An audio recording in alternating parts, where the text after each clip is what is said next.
Well, he says, it's written all over your face. You're afraid of going to a seance. But he says, I know you. He says, you're going to come. And then he started telling me how brave I was when I was aboard ship, different things. He says, you're not the same man, you're changed. You're chicken. That's all I needed to hear. I said, when do we go to a seance? So one Saturday evening, we were in the place. It was the very first time. Very beautiful place. The medium was a lady. She had a gorgeous new home in Montreal. And there were about 20 invited guests there, which I was one of them. And she communicated with the spirits for different people there.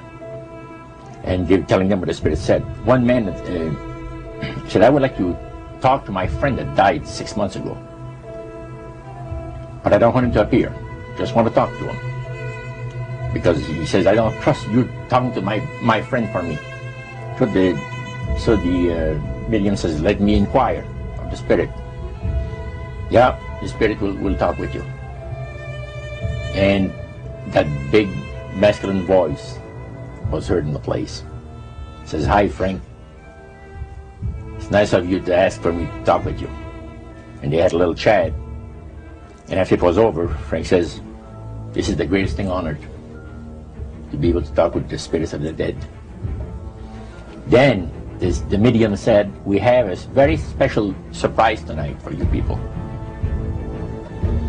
A spirit will manifest itself openly here in a few minutes. And it's like a big gust of wind hit the building. And right through the wall. Now the lights weren't terribly bright, but they were like living room lights. A couple of floor lamps, and maybe some of these. And that translucent being seemed to come right out of the wall. How did you feel right at that moment? It's almost like my heart stopped a little bit. Very weird feeling. So it was a lady in a beautiful evening gown, swirling. And she said to Mary, my dear sister, you are so wonderful to have asked for me. And Mary fainted and fell right off her chair on the floor. And a couple of guys jumped up and picked her up, and it's very gone. And that was the beginning of it. That's how you got into it. Yeah, that's the way I got into it. After a while, you see, there's something interesting about the human mind. You can adjust to an awful lot of stuff. You can adjust to a lot of things that would terrify you to begin with. After a while, they become common and ordinary. So you mean contact with the supernatural can become commonplace and ordinary and doesn't bother anybody? Yeah. In other words, the more that you do it, you're not uncomfortable. That's it's right. just not an uneasy feeling. Yeah. So how did you feel about it? Then I got into a secret society that worshipped the spirits, you see. Well, how is that different from the seance, Roger? It happens that the seance are not involving in many ways.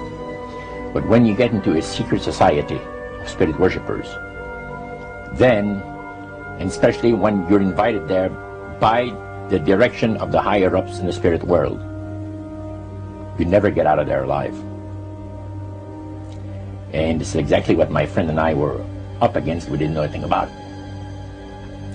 And there was a very, very popular big band leader. Jazz musician? Band, yeah, very famous. And one night we went to one of these seances, and he was with his wife. So Roger, you're at this restaurant. What happened? We sat there, and we had our favorite alcoholic beverages, and as we talked, the band leader says, I want power. I go right to the source of power. And he says, how do you think that I became famous the way that I am? Well, I said, you must have had some good luck. Well, he says, there's no such thing as good luck. He says, there's either some power working for you somewhere, or you don't get ahead in this world. Not in my type of occupation. So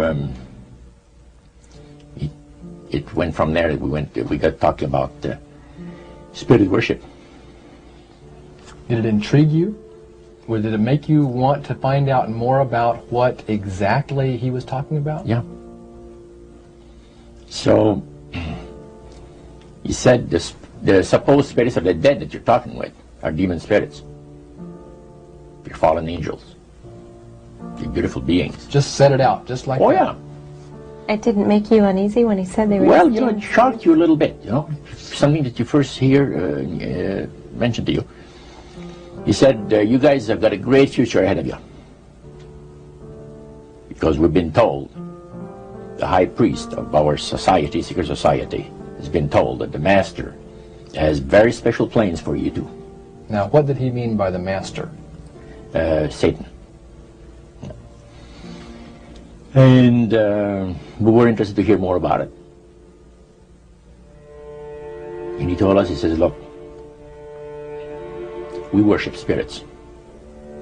We worship Lucifer and all his angels. They're just as beautiful as they did before they were cast out of heaven. He says there was a misunderstanding in the whole thing. He says among the inhabitants of the galaxies. And he says our master was misunderstood. And God did not bear with him like he does with people that make mistakes today. So we're in a warfare, good against evil. And we happen to be the evil ones, but we're not that bad. He says, I look at this business between the forces of good and evil. He says, you believe in one person believes in God, and everyone believes in Lucifer. It's like politics.